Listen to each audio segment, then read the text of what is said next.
VT Bulletin sponsored by Uttam Singh Academy, Rewa. नमस्कार, Vindhya times में आपका स्वागत है। आज की बुलेटिन की खबरों के साथ हाजिर हुए हैं।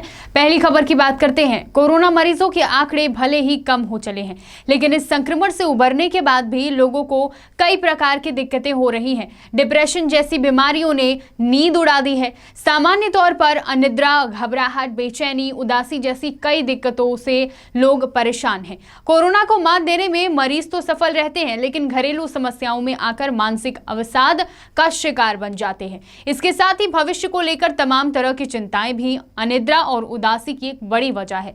कोरोना से पीड़ित रह चुके मरीज मानसिक बीमारी के शिकार हो रहे हैं। मरीजों के विषय पर आज हमारी टीम ने संजय गांधी चिकित्सालय के मानसिक रोग विभाग के प्रमुख डॉक्टर निमिषा मिश्रा से बात की, जिसमें उन्होंने कोविड के बाद मानसिक समस्या के बारे में बताया और समाधान भी बताया। मानसिक रोग विभाग जो है उसमें कोविड काउंसलिंग सेल हम लोगों ने बनाई है, जिसमें कि हमारे ट्रेंड साइकियाट्रिस्ट, एमडी स्टूडेंट्स और काउंसलर और सोशल वर्कर वगैरह काम कर रहे हैं। इसमें जो सारे पेशेंट्स हैं जो कोविड जिनको हो चुका है वो भी अभी बहुत आ रहे हैं अपनी पोस्ट कोविड समस्याओं को लेकर के। उनके फैमिली मेम्बर्स, केयर टेकर्स वो भी बहुत घबराए हुए हैं। अब यूजुअली जो देखा जा रहा है, जो इसमें 3 प्रकार से देखा जा रहा है। कई पेशेंट्स जिनकी कोविड से डेथ हो गई है, उनके जो केयर गिवर्स, उनके जो स्पेशली स्पाउसेस हो गए या बच्चे हो गए हैं, ये डिप्रेशन या फिर एंजाइटी इनके साथ प्रेजेंट हो रहे हैं। उनको भी एक ग्रीफ के साथ में है कि जो उनका केयर टेकर है, जो main head of the family है, वो ख़त्म हो गया है। उनको इनसिक्योरिटी हो रही है, उनको फोबिया हो रहा है। साथ में दूसरे जो बच्चे आ रहे हैं, उनको लगता है कि कहीं मेरे दूसरे पेरेंट को भी अगर कोविड हो गया तो क्या होगा, या वो खुद कोविड से बहुत घबराए हुए हैं। एक तो ये पैटर्न हो गया।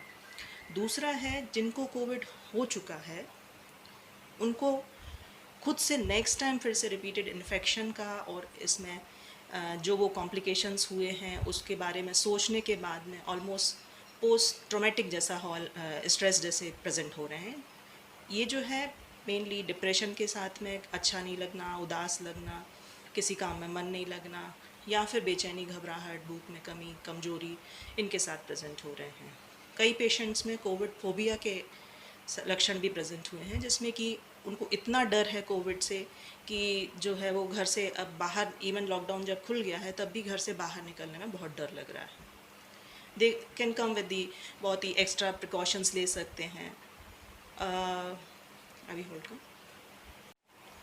जिन पेशेंट्स को दवाइयों की आवश्यकता होती है, जिसमें कि ये डिसऑर्डर्स, मेंटल डिसऑर्डर्स दिख रहे हैं कोविड के बाद में, उनको दवाइयाँ दी जा रही हैं जो मानसिक से संबंधित होती हैं, या इंडिकेशन होता है तो उनको उनके डिप्रेशन, एंजाइटी, साइकोसिस जो भी उनका प्रेजेंटेशन है उसकी दवाइयाँ दी जाती हैं। इसके अलावा इसमें बहुत इम्पॉर्टेंट है mental relaxation therapies. Relaxation therapies में घर पे रह कर के वो टिपिकली मेंटल रिलैक्सेशन के लिए मेडिटेशन कर सकते हैं, योगा कर सकते हैं, एक्सरसाइज कर सकते हैं। देन खाने में उनको भरपूर अच्छे से खाना है, जो पौष्टिक आहार होता है, एंटीऑक्सीडेंट युक्त होता है, या विटामिन सारे, जिसमें कि जिनकी डेफिशिएंसी से इम्यूनिटी कमज़ोर होती है, वो सारे पौष्टिक आहार उनको लेना चाहिए। थर्ड, उसके अलावा रिलैक्सेशन टेक्निक्स जो होती हैं, जो हम लोग यहाँ पर विभाग में जो ट्रेन रिलैक्सेंट होते हैं, जैसे कि मसल रिलैक्सेशंस, बायोफीडबैक, ये सारी सुविधाएं मानसिक रोग विभाग में उपलब्ध हैं। रीवा जिले में जहां रीवा की सबसे बड़ी मंडी करहिया मंडी में खुले आसमान के नीचे कई क्विंटल धान रखी हुई हैं और इस समय रीवा में 5 दिन से लगातार जोरदार बारिश हो रही है। खबर यह भी आ रही है कि कई क्विंटल धान भीग चुकी हैं। प्रशासन ने बारिश के पहले मंडी का निरीक्षण किया था और इस दौरान अपर कलेक्टर इला तिवारी ने मीडिया को बताया कि मंडी में पिछले साल और इस साल की धान मंडी में रखी हुई है। प्रशासन ने व्यवस्था बना ली है, लेकिन फिर भी अगर धान भीगने की शिकायत मिल रही है तो प्रशासन जांच करेगा और कार्यवाही भी की जाएगी।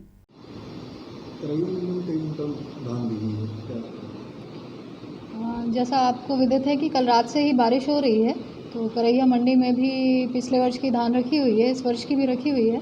हालांकि उनके द्वारा पर्याप्त व्यवस्थाएं किया जाना अवगत कराया गया है, परंतु अगर कहीं भी भीगने की कोई खबर है और कहीं कोई धान खराब हुई है तो उसकी जांच करके आवश्यक कार्यवाही की जाएगी।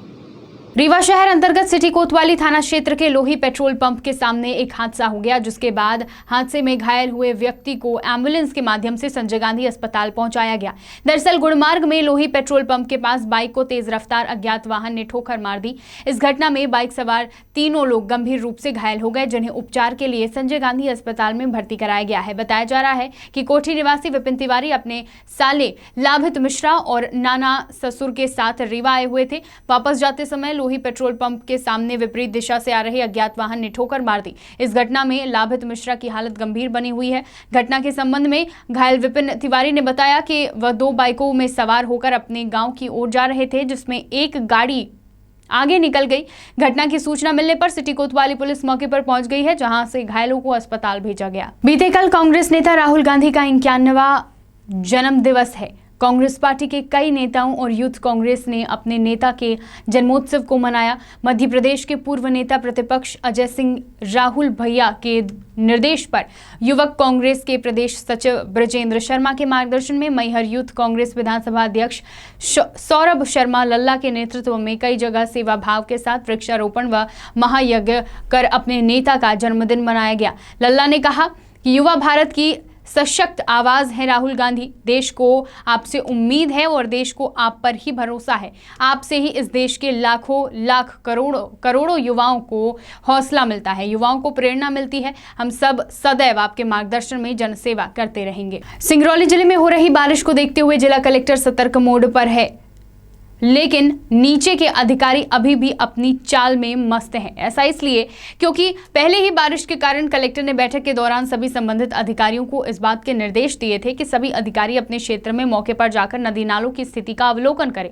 साथ ही ऐसे नदी नालों को चिन्हित करें जो दुर्घटना का सबब बन सकते हैं। ऐसे नदी नालों में स्थिति को देखते हुए आवागमन बंद करने का निर्देश भी दिया गया है। जबकि बरगवा थाना क्षेत्र के सिंगरौली सीधी मुख्य मार्ग झुरेही नाला की डरावनी तस्वीरें सामने आ रही हैं। आपके टीवी स्क्रीन पर साफ तौर पर आप देख सकते हैं कि किस तरीके से रोड के ऊपर पानी बह रहा है। उसके बावजूद सिंगरौली से सीधे जाने वाली प्रिंस ट्रैवल बस के चालक के द्वारा किस तरह से सवारियों की जान जोखिम में डालकर उफनते नाले को पार करते दिख रहा है। इतना ही नहीं, प्रशासन किसी भी तरह का कोई भी साइन बोर्ड तक नहीं लगाता है और ना अब तक प्रशासन की कोई भी टीम उस स्थिति को देखने के लिए पहुंची है। गनीमत यह रही कि कोई नाले को पार करते समय हादसे का शिकार नहीं हुआ। जिला प्रशासन इसी तरह सुस्ती दिखाता रहा तो किसी दिन बड़े हादसे होने से नकारा नहीं जा सकता है। हालांकि इस पूरे मामले में संज्ञान में आने के बाद कलेक्टर का कहना है कि वहां पुलिस और राजस्व की एक टीम बैठी रहेगी और रोड में पानी ऊपर होने पर आवागमन बंद करा देगी। बड़ी बात यह है कि जरा सी बारिश में भी झुरेही नाला के ऊपर से पानी जाने लगता है, जिससे आए दिन घंटों तक जाम लग जाता है। इससे निजात पाने कलेक्टर को निर्माणाधीन पुल के कार्य को शीघ्र पूरा कराना होगा, नहीं तो एक दिन बड़ा हादसा हो सकता है।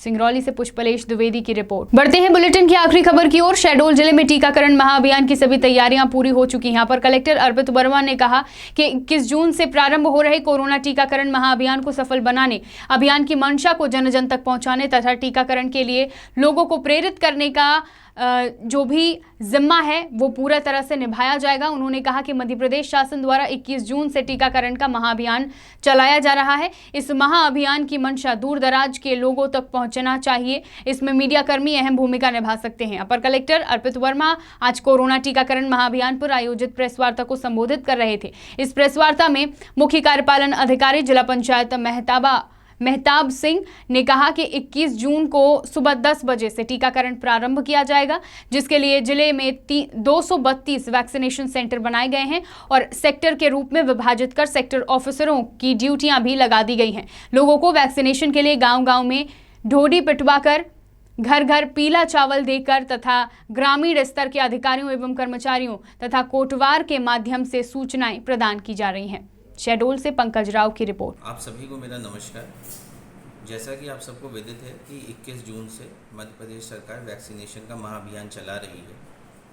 इसी तारतम्य में शहडोल में भी 21 जून से हम लोग वैक्सीनेशन प्रारंभ करने जा रहे हैं। मेरा आप सभी से अनुरोध है कि आप स्वयं को, अपने परिवार को, अपने मित्रों को, अपने रिश्तेदारों को तथा आपके आसपास जो भी लोगों ने वैक्सीन लगवाने के लिए प्रेरित करें ताकि यह महा वैक्सीनेशन अभियान सफल हो सके। आप लोगों से ये भी निवेदन है कि वैक्सीनेशन ही सुरक्षा चक्र है तथा कोविड से बचाव का एकमात्र उपाय है। ज़्यादा से ज़्यादा लोगों को वैक्सीन लगवाना मध्य प्रदेश सरकार का लक्ष्य है तथा मध्य प्रदेश स्टेट गवर्नमेंट 21 जून से 10 लाख वैक्सीनेशन एक दिन में करना चाहती है। इस संबंध में मेरा आप लोगों से अनुरोध है कि आप लोग अपना वीडियो बना के फेसबुक, ट्विटर या जिस भी सोशल मीडिया पे आप लोग हों उस पर आपका प्रेजेंस हो, उसमें #MP वैक्सीनेशन महाअभियान डाल के अपना वीडियो रिकॉर्ड करके अपने फ़ोटोज़ डालें ताकि ज़्यादा से ज़्यादा इस बात का प्रचार प्रसार हो सके और ज़्यादा से ज़्यादा लोग शहडोल में वैक्सीनेटेड हो सकें। धन्यवाद। विंध्य की तमाम खबरें लेकर कल फिर हाजिर होंगे। देखते रहिए विंध्या टाइम्स। बहुत बहुत धन्यवाद।